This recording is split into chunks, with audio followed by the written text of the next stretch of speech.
Muitas vezes, para esvaziar a mente, esvaziar o corpo, é bom que a gente pratique um pouco de meditação. O que acontece? São dicas, gente, dicas. A meditação ou o esvaziamento da cabeça de estresse, de preocupações, no ato de escrever, eu acredito que seja fundamental, porque você fica mais aberto para o presente, aberto para respirar. E ao fazer isso, você acessa janelas no seu inconsciente das lembranças que você tem, as cores ficam mais vivas, a memória fica mais fresca, até o futuro, a forma de planejar fica mais fresco. Apesar da meditação ser o não pensamento, e esse não pensamento leva a esse encontro com o que pode ser de melhor. Não com o nosso vômito, mas com a nossa beleza de abundância de criar. Porque a gente cria como um transbordamento daquilo que a gente tem muito. Então, meditar é uma forma de nos esvaziar para a gente se encher, para encher um papel, para encher um computador. Então, a forma de escrever, as dicas de composição. E vou passar para vocês uns exercícios para vocês fazerem em casa, nessa quarentena. Vejamos. Olhem para esse quadro.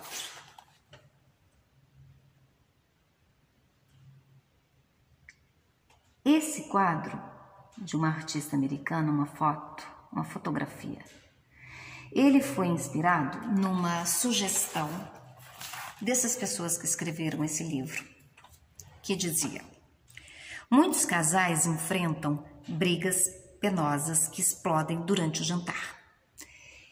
Vocês vão ouvir isso como se eu estou dizendo isso a vocês para vocês criarem uma cena dramatúrgica a respeito disso que eu estou dizendo para vocês. A mulher criou em termos de fotografia, em termos de imagem. Várias outras pessoas poderiam criar, através dessa indicação, várias outras formas. E é isso que a gente está fazendo aqui, como exercício. Tá. Fato. Muitos casais enfrentam brigas penosas que explodem durante um jantar. Diversas vezes o estopim parece mínimo, como o tom de um deles ao perguntar: como foi o seu dia? Olha o diálogo, já tenho aí. Parecendo cético ou sarcástico. Um diz algo ríspido, o outro parece paralisado de dor. Ao embate. O que estourou está furioso, mas se sente um monstro. Como isso pode estar acontecendo comigo? Olha a dubiedade. Ele está furioso, mas ele se sente um monstro por ele estar sendo um monstro. Há uma espiral de te odeio, me odeio, eu te odeio por me fazer me odiar. Então, eu quero uma obra de vocês que indique a vontade subjacente, mas frustrada, de serem felizes juntos. Ou seja, eles querem ficar juntos, eles querem ser felizes, mas existe esse embate, esse ódio, essa raiva que impede. Só que o contexto é de felicidade, o contexto é uma mesa bonita, uma casa bonita, ambos, né, de uma classe. Um sente que não houve nada de errado, o outro está chorando. Não são boas pessoas, nós não condenamos. Devem ser agradáveis, enfrentam um problema de fato difícil. O sofrimento deles pode ganhar dignidade.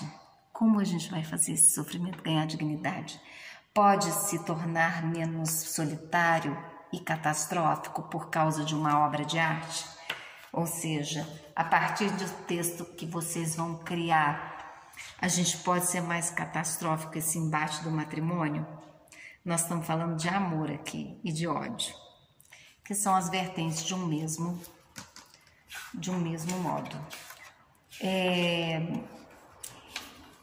A arte pode ser feita por encomenda, como a gente está fazendo aqui agora. Eu estou sugerindo a vocês criarem algo a partir do tema do casamento, a partir do tema do amor e ódio e do relacionamento, que a gente sabe que ele é cheio de ondulações. Por exemplo, no Teatro do Absurdo, Alfred, não é bem Alfred, mas nós vamos tomar como exemplo. Quem é você? Quem é você? Ciméria. Ora, Alfred, eu sou a sua esposa. Esposa, Ciméria, desde quando isso aconteceu? Ou seja, eles estão há anos juntos e não se conhecem, e não se reconhecem, e são invisíveis um ao outro. Então são diálogos díspares de pessoas que não se conhecem, mas que no contexto estão casadas. E isso suscita um monte de evidências no tema casamento. Evidências essas que mostram que as pessoas, mesmo casadas há muito tempo, não se conhecem. Aliás, o ser humano é um mistério. Bem, vejamos. Outro tema que a gente pode trabalhar, que eu separei aqui para vocês, vamos falar de continuar nas virtudes do amor. Qual que é o conteúdo das obras para vocês criarem? Então, são obras, a dramaturgia, que ilustraria as qualidades necessárias para o bom funcionamento de um relacionamento com outro ser humano. Só que quando você pensa num bom convívio com outro ser humano, vem o mau convívio, vem o conflito. Incluindo, mas não apenas o perdão, vocês vão incluir o perdão, a paciência, o sacrifício, a gentileza e a imaginação nesse conteúdo. Como é difícil, né? O perfeito em contraposição com o real, mas o real às vezes pode ser perfeito, entende? Então, qual que é a finalidade desse exercício? É um corretivo, essa dramaturgia que vocês estão criando, um corretivo à crença na natureza esporádica do amor, uma demonstração do que significa na prática trabalhar os relacionamentos, né? Como se trabalhar o perdão, a paciência, que há que se ter muita paciência no convívio diário com aquela pessoa, que tem toda uma idiosincrasia, às vezes é ranzinza e tudo, né? Um enfoque claro dos ideais que guiariam a conduta do cotidiano, ou seja, quais são os ideais que devem conduzir a conduta de um cotidiano num relacionamento amoroso. Tá aí um tema para que vocês desenvolvam. Lembrando o que eu disse, várias são as formas narrativa, forma de diálogo, 2 pontinhos, forma como o John Foster, personagens dele ele chama os empregados de A, B, C, D, E, F, G e o nome dos 2 patrões, né? Vamos sugerir outro tema para vocês, que é a sexualidade. O conteúdo que vocês vão trabalhar. As imagens de sexualidade estariam relacionadas à representação de outros aspectos da nossa humanidade. Ou seja, o sexo, a sexualidade estaria relacionado com outros aspectos de nós, seres humanos, diversos da sexualidade, culminando numa demonstração de que é possível ser plenamente humano e adequadamente sexual. Contrapor o animal com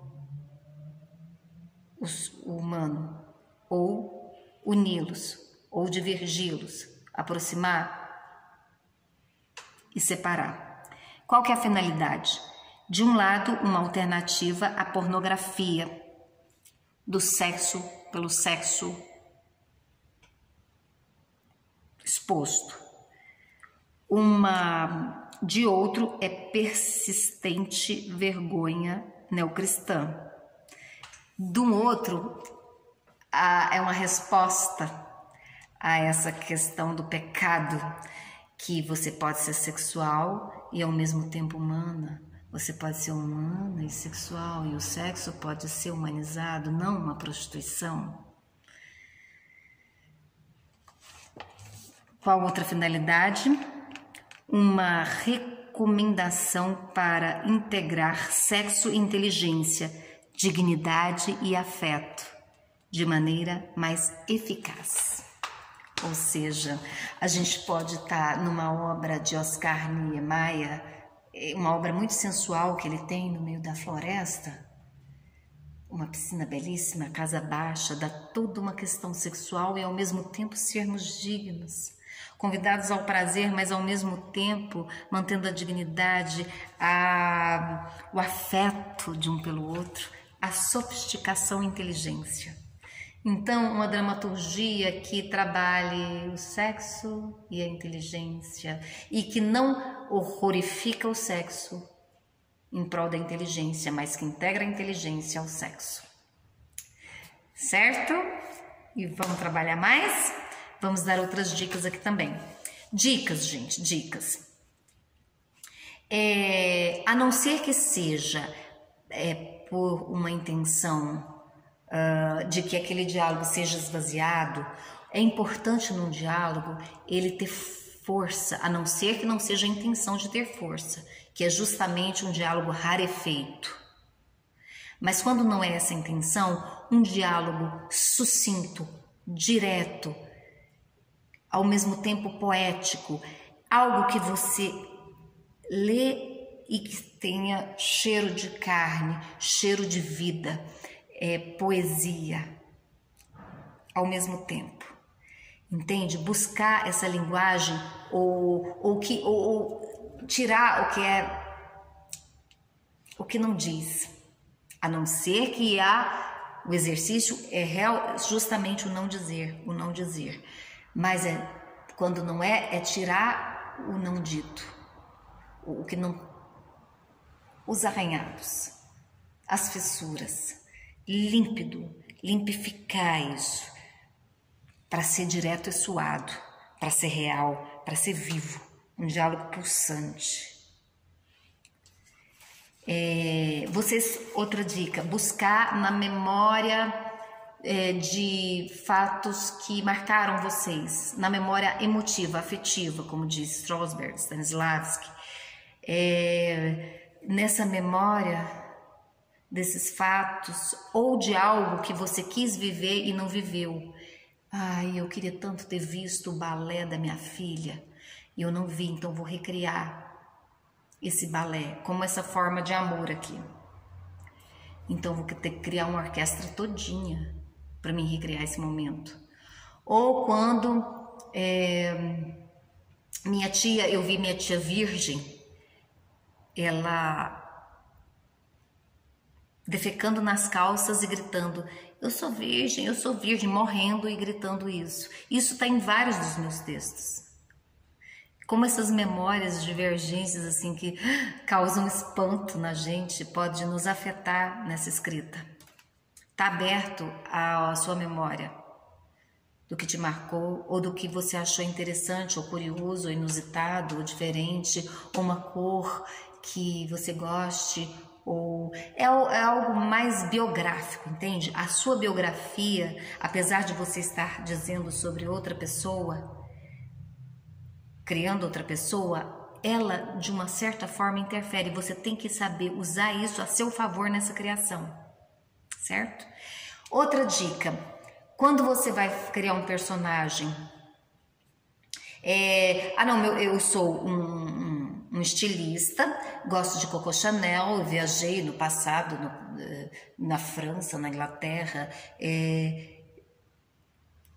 tenho 42 anos, estilista consagrado, sou homossexual, mas me passo muitas vezes por heterossexual. Então você vai criando a origem da personagem e aquelas dicas que você vai criando da sua análise formam um arcabouço para ele começar a falar. Entende? Eu estava aqui, criar essa voz dos personagens que estavam ali passando pelo Coco Chanel, ela me disse essas coisas super rarefeitas. Ou seja, você vai criando a partir dessa construção social que você fez com ele, o que ele diz. E para quem ele está dizendo, também é importante, a relação. Por exemplo, eu fiz um personagem, por exemplo, esse no caso desse estilista, ele está conversando com quem? Com um repórter? Ou com um amante dele? E que relação ele tem com o amante? Ele sustenta o amante ou colocou ele no mundo da moda e ele foi para o mundo das drogas? Entende qual é a relação que eles têm? Por exemplo, eu criei um personagem que é a diva, a dona do tráfico. Ela está sendo enganada por um rapaz que trabalha com ela desde os 10 anos, mas que descobriu que eu matei a mãe dele para ficar com ele e para introduzir ele no mundo das drogas e para ele ser meu. E ele descobriu isso e para se vingar ele roubou uma carga dela e a partir disso vamos criar o diálogo, vamos. Marreta, como é que você faz isso comigo, Marreta? Olha o diálogo, Marreta, por que você faz isso comigo, Marreta? Eu te criei, menino, desde os 10 anos. Não, cala a boca, deixa que eu tô falando, entende? E você começa a criar. E ele tá ali fingindo, nessa situação que você colocou, dele tá ele tá fingindo que ele foi sequestrado e para extorquir dinheiro dela e pegou toda a carga de droga, tá com ele, para ele tá fingindo que ele vai ser morto para extorquir mais dinheiro dela e para tomar todo o comando dela e a casinha dela cair. Então é todo esse contexto, você criou então um contexto e vai criar agora as formas de diálogo. Muitas vezes para o ator é interessante você dar o contexto e ele vai improvisando as falas e depois essas falas podem virar o roteiro, elas serem escritas para serem repetidas. É muito bom o improviso, mas muitas vezes isso a gente chama de roteiro, né? É bom ter esse roteiro bem estabelecido para você brincar com o improviso. E muitas vezes esse diálogo que você falou, inventado ali, é registrado para ser repetido na íntegra, que também é uma forma de escrita dramatúrgica. Pois bem, como nós tivemos um tempo de apresentação e um tempinho de letreiro, a gente não vai fazer os 30 minutos. Mas eu espero que vocês tenham gostado. Antes, mais uma que eu separei para vocês, mais um exercício. Nós vamos falar sobre os prazeres do trabalho, né?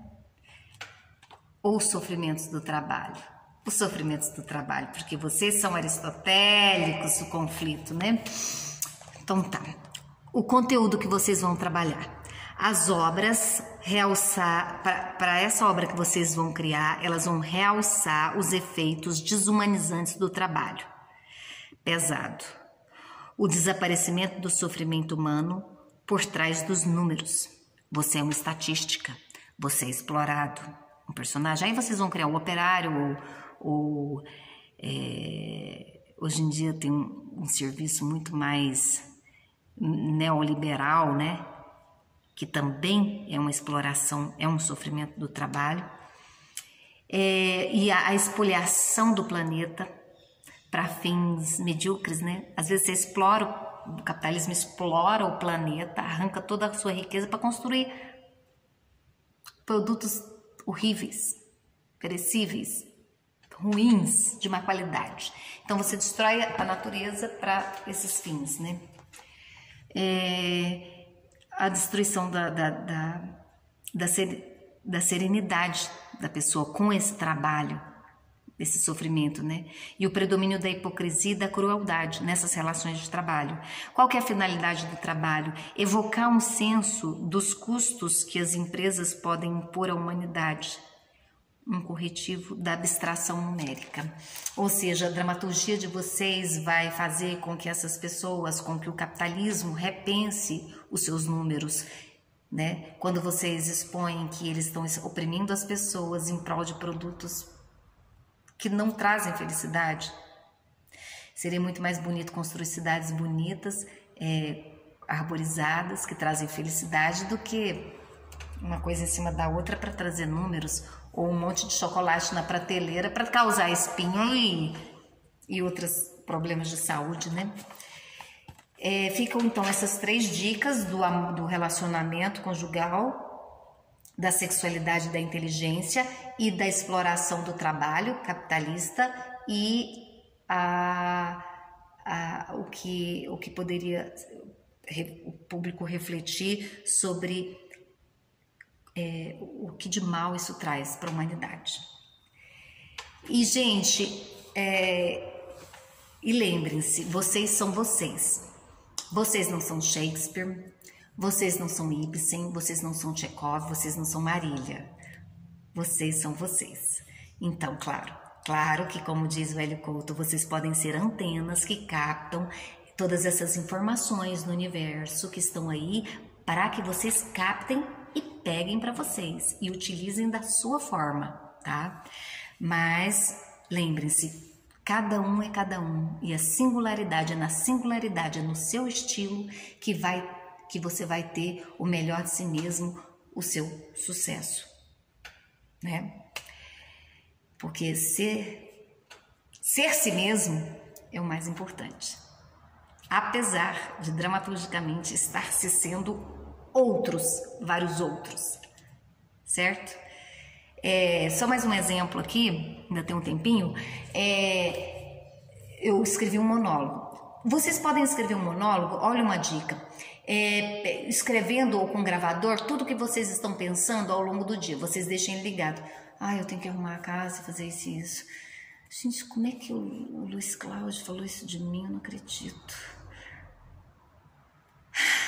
Isso que tudo tá para mim fazer, só eu que faço as coisas nessa casa. Gente, como esse menino você entende? Todas as coisas mentais que vão acontecendo ao longo do dia, você juntar aquilo tudo e fazer uma composição.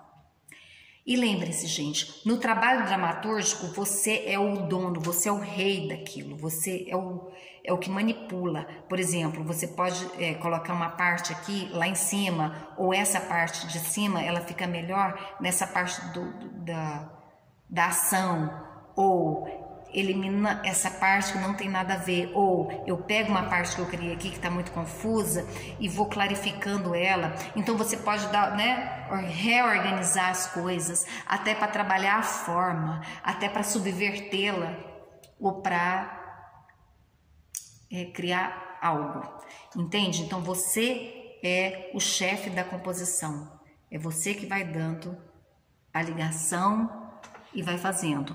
Mas escrever é como o trabalho do ator. Quanto mais você dá, quanto mais você escreve, mesmo que seja num processo meio mediúnico, né, de escrever, para depois fazer esse processo de elaboração, de limpeza, de Ctrl+C aqui, Ctrl+V aqui, para articular ele melhor e para ele ficar melhor articulado em termos dramatúrgicos, em termos de estrutura, mesmo sendo uma estrutura moderna ou diferente, ele tem uma certa ordem na desordem. É importante isso, então, que vocês deixem esse material vir. Esse material tem que vir. Tem que vir.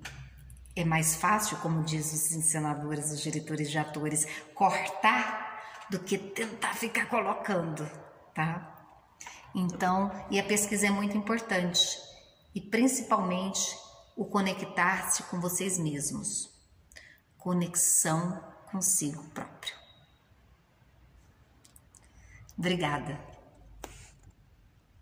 E viva o teatro, e viva a dramaturgia, e viva a criação e os novos dramaturgos.